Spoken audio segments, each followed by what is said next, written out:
Hello and welcome to this week's edition of LMP at Home Sofa Sundays. My name is Sophie Renshaw. I'm a violist and in the viola section at LMP, and I'm completely delighted to welcome Sally Beamish, composer, viola player and friend, to have a conversation with me today. Because Sally and I were actually working in collaboration on a project 5 weeks ago, and you're going to hear the music of that today. We're going to play this duo that she wrote, and we were literally stopped in our tracks, were we not, Sally, by coronavirus? Yes, the whole thing had to be shelved, and I was pretty heartbroken about that because it was a very exciting project, and in fact it was all around violas and the making of violas. Could you tell us a little bit about how the project actually came into being? Well, I was approached by an artist called Juliet Gutch, who makes mobiles that you hang up, not mobile phones. And she was basing an exhibition on the making of instruments, and she called it dovetailing. And it's about, I mean, a dovetail joint is a joint that's used in violin making. It's also a term that's used in the writing of music. You often talk about dovetailing lines so that they blend together, and it's about making, I suppose. And she asked me if I'd like to be involved in this, and I was very excited because I play on an instrument made by my daughter, Stephanie Irvin, and I suddenly realized that you play on a viola made by Stephanie's partner, Linus Andersson. Yeah. So I wondered whether I could arrange this violin duo for two violas, and it was particularly appropriate to use this violin duo because it was originally written about 15 years ago for an exhibition of violin making at the Royal Conservatoire of Scotland in Glasgow, and it was written to be played on a Stradivarius and a copy of the Stradivarius, which was going to be made during the week before the performance. So when it was performed, one of the violins was still in the white, which means it hadn't been varnished, so it was sort of shiny white wood. And the Strad, so the two violins were heard together, and because they were going to be heard together, I wanted to be able to contrast the sounds as well as I could. And I thought the best way to do this would be to write a canon where you hear the material twice, played first by the first instrument and then the second instrument joins. Yes. So I thought it would be fantastic to do this on our two instruments, which are both newly made. And we were going to film it, weren't we, in Glasgow, in Stephanie and Linus's workshop. Well, I still hope we might. Well, yeah. We're still intending to do that, and we're still absolutely determined that this project is going to go ahead. The exhibition was also cancelled because of the virus. But Juliet and her collaborator Claire Dernelly, who's a filmmaker, are quite determined that it's going to go ahead. So this is it's lovely to be able to keep working on the project and work towards it, and to have the opportunity to perform the piece. And it will actually be the first performance of this piece on two violas rather than two violins. It's been done on two cellos as well, but never on two violas. I think Robert Irvine has done it, hasn't he, for on two cellos? Yes, I arranged it for him to perform on two cellos, and yes, I'd always sort of thought it would probably work on two violas, but it's so nice to have a real reason to do it, because it is about the making of instruments, and the fact that you and I are both playing on new instruments just makes it a kind of perfect reason to do it. We should tell the LMP family that, in fact, Sally was Principal Viola in the London Mozart Players, I don't know how many years ago. And in fact, since Sally and I have a connection that goes back to my days in the Scottish Chamber Orchestra, where I was Principal Viola for 8 years, and Sally was also Principal Viola. I think my whole life, Sally, is just basically chasing your tail. and now you're composing as well, which is amazing, because that's how you approached me, because you wanted to talk about that. Yes. So that was really how we sort of connected. It is, and we've started a quintet together with Ruth Rogers and Sebastian Combetti and Kate Combetti, who's Sebastian's wife. We've started a two viola quintet called Ensemble 5 or V, because we loved playing these two instruments so much together and making music together. And it is very special that we're playing on instruments made by your daughter and your daughter's partner. So in fact, I met Linus quite independently of you up in Glasgow about 2 years ago, because I do some teaching up there, and I heard there was this young chap making fantastic instruments, and so I just went to have a play on some of his violas, and there was just this instrument there that was like the answer to all the dreams I've had of everything all my other instruments have missed. So they thought mine have been always quite projecting and quite, soprano-y, and his has got this bassy quality. And actually, my first instrument love was cello, and I really wanted to play the cello. And then my writing has actually taught me that I'm much more of a bass line ear and a harmony ear than a top line. I don't naturally gravitate to that as the premise for writing. Those aren't the things that come first. So I'm really, really enjoying playing on this very rich sounding viola, and it's very different to yours, isn't it? Yes, well, that's so interesting, because I think I'm a very trebly person, and when I did a course of Dalcroze, the teacher pointed out that I was not hearing the lower lines. I was just always focusing on the top line, and the viola is very trebly. And Stephanie's viola, I think, is I'm sure is that it's the instrument that I feel most at home with of any of the instruments I played. It just feels ideal for me. It's the right size. It makes the right sound. It's got a lovely warm sound at the top, but also a warm sound at the bottom, which is, not always the case with violas. Violas are kind of an imperfect art, aren't they? Because they're not perfectly proportioned. They're always a compromise of some sort, which is why violas have such different characters to each other.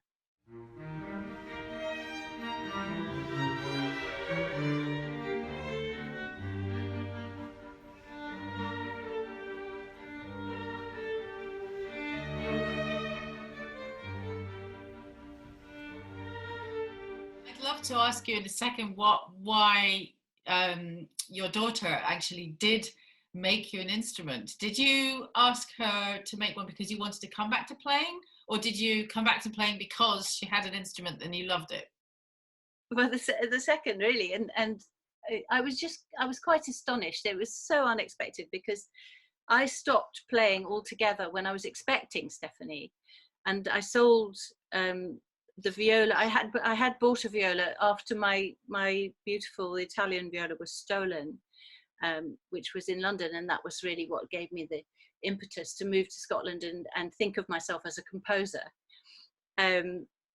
I then did buy a viola because I did a little bit of playing for a few years, and then I was doing less and less, and by the time I was expecting my third baby, which was Stephanie, I realised that I really wasn't playing at all, and we needed a new roof.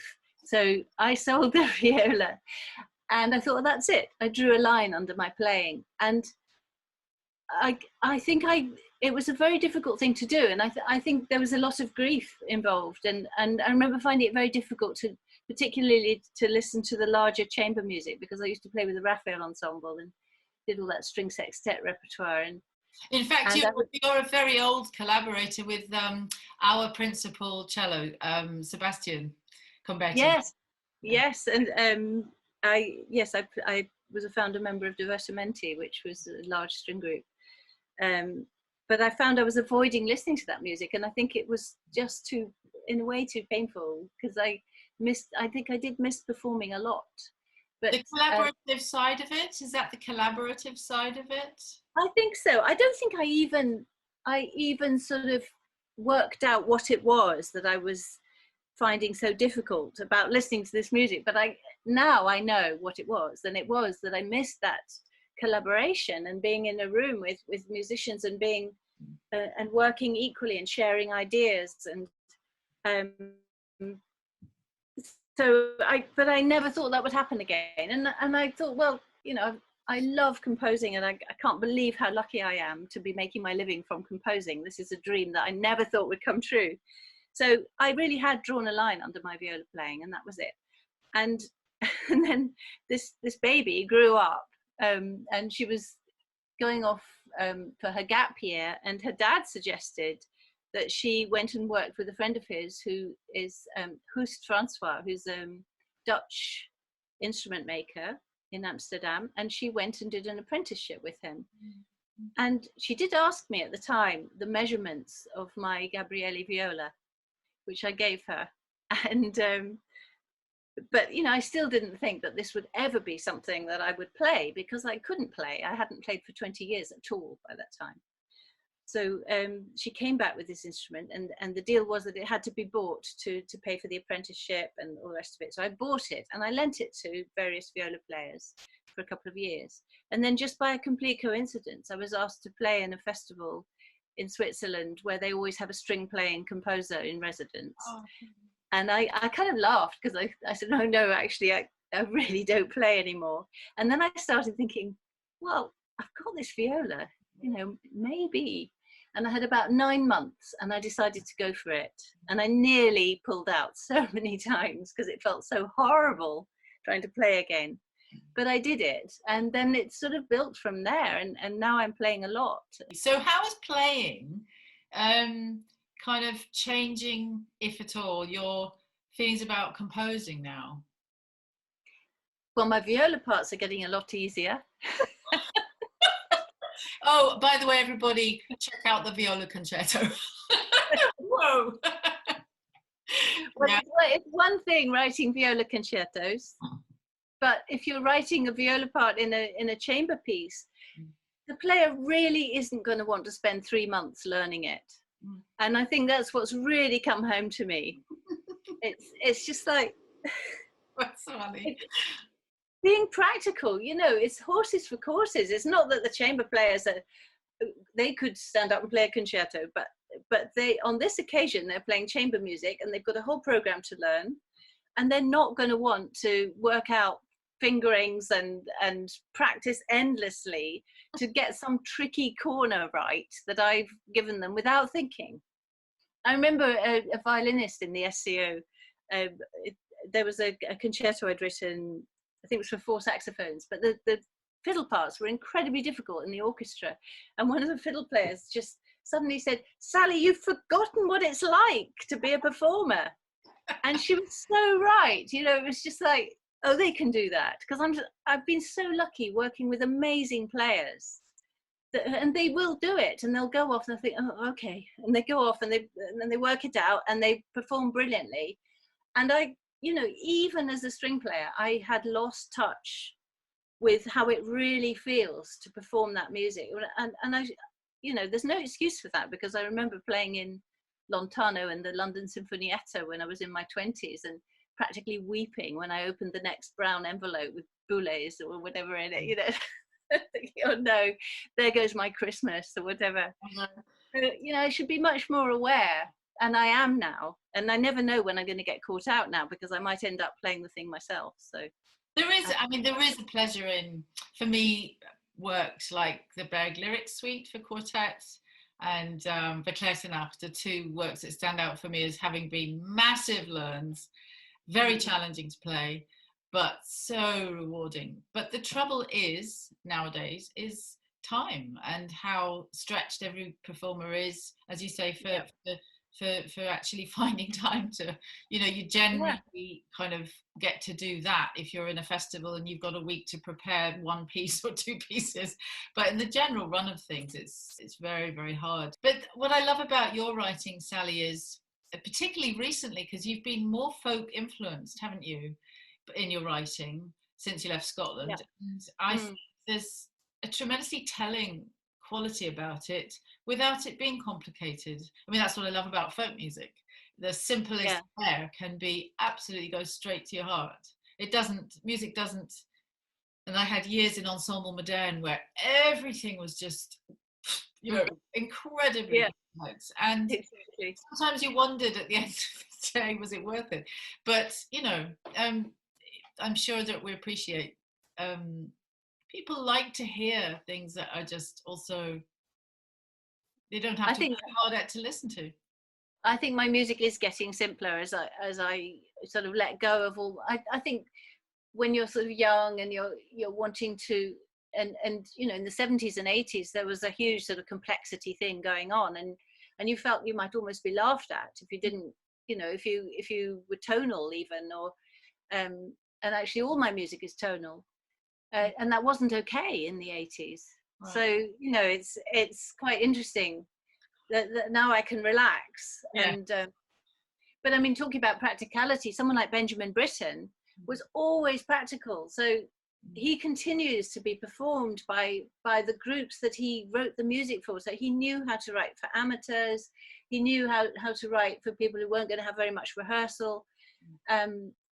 All his instrumental writing is idiomatic and rewarding to play.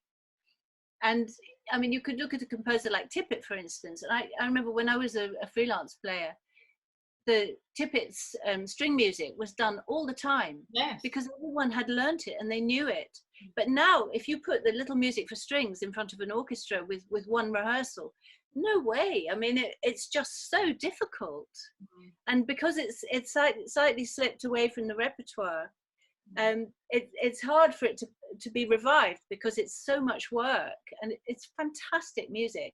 But I think it less connected to the performance than Britain, for instance. That's really interesting, because I must admit, over the last few years, I have wondered, where's Tippett gone out of programs? You just don't see. But it is fantastic to play. I mean, it's elated music in a way, isn't it? And very dancey, a lot of it. But it's hard to read. You mean it's just complicated to put together? You can't sight read it, and I mean, I just got to know all those pieces when I was a freelancer. And everyone knew them because they were being programmed. So it's a vicious circle, really. As they got done less, there were more people coming out of college and wide-eyed being put in front of Tippett and not knowing it, and then, you know, it becomes less practical. Yeah. So we've talked about a lot of things, and we've kind of come back to viola writing, which is great because we're going to hear your duo in a few minutes. What I like about your duo is that although you've written almost identical lines, in a way they are identical, but in fact you can play around with the difference in timbres and character very much within that. So they don't have to be imitating and trying to sound the same in a way. Musically they have to relate, but it doesn't take away from the music, that I think that the two sounds are very different. Is there anything else you want to say about the piece? Well, the piece is influenced by two things. One is Baroque writing, so it's in a Baroque form. It's a prelude and canon. Even the prelude is kind of in canon as well. So the two instruments are playing the same music, as you said. And the canon it's very much, I mean, the bow stroke and everything is very much influenced by Baroque, by Bach and Baroque style. But I've realized over the years that more and more that folk fiddle playing is so close to Baroque playing. I mean, for a start, you don't tend to leave the string. You don't tend to take your bow off the string very much. There are ways of creating sounds just by using the bow with not so much vibrato. So it has that in common. And the other thing is ornamentation. And in this piece, I've used a lot of ornamentation, which I think is very much influenced by Scottish music, by pibroch, the bagpipe variation form, you know, which has more and more intricate ornamentation, by drones, again bagpipes, and very, very, very simple shapes being embellished with improvisatory ornamentation. Well, this is another connection between us, Sally, because my group Hirondelle is made of Baroque players and folk musicians who've come together, and it was very, very influenced by the Ale House Sessions, who are a Danish, I think, or Swedish Baroque group that has taken folk music, and the Danish string quartet. They were all big influences on how I've begun to write, because they've taken the whole idea of extemporization in Baroque music and brought it into, we can bring it into any folk tune. And my violinist is very good at that. And I'm trying to experiment with writing, leaving open places now for us to improvise over drones or whatever in the music. So we get to have a little go at creating in the moment something completely new and all that sort of thing, which I think brings you closer back to being the creator of composer as well as the performer. And I think that distinction is artificial and has been created by our training, actually, and the way that the profession has kind of decided to split off all these different worlds, when in fact that's very artificial in my way of hearing it all. And do you find that you're getting more relaxed about improvising? Yeah, I mean, I've done bits through the years with different groups anyway.